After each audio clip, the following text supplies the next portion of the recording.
భిక్షాటన చేస్తూ వినూత్నంగా నిరసన తెలిపారు పోలవరం విలీన మండలాల వాలంటీర్స్. వాలంటీర్ల సమస్యలను పరిష్కరించాలని, వాలంటీర్ వ్యవస్థను కొనసాగించాలని చింతూరులో సిఐటియు ఆధ్వర్యంలో భిక్షాటన చేస్తూ తమ నిరసన తెలిపారు. ఇక కూటమి ప్రభుత్వం తమని నడిరోడ్డు మీద నిలబెట్టిందని, అధికారంలోకి వచ్చి 7 నెలలు కావస్తూ ఉన్న వాలంటీర్ మీద ఇప్పుడున్న ముఖ్యమంత్రి కానీ, ఉప ముఖ్యమంత్రి కానీ, మంత్రులు కానీ ఎవరూ కూడా వాలంటీర్ వ్యవస్థ మీద మాట్లాడిన దాఖలాలు లేవని వాపోయారు. తమకు ఉద్యోగ భద్రత కల్పించాలని డిమాండ్ చేశారు వాలంటీర్లు. ప్రభుత్వం నడి రోడ్డు మీద వదిలేసింది. వాలంటరీ వ్యవస్థ మొత్తం 7 నెలల నుంచి మాకు ఎటువంటి బకాయి వేతనాలు కూడా చెల్లించకుండా, మా జాబ్ గురించి కూడా ఏం చెప్పకుండా అట్లా మమ్మల్ని ముందుకు సాగదీస్తూ ఉంది.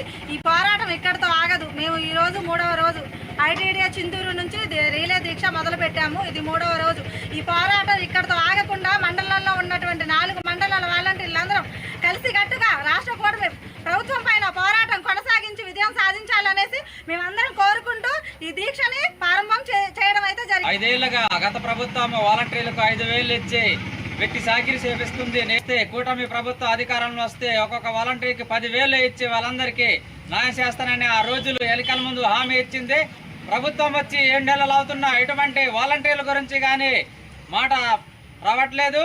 దానికోసం ఈ 3 రోజులు వాలంటీర్లు అందరు కలిసి చింతూరు ఐటీడీఏ కేంద్రంలో రీల నిరాహార దీక్ష చేయడం జరుగుతుంది. ఈ రోజు 3 రోజులు పూర్తిగాక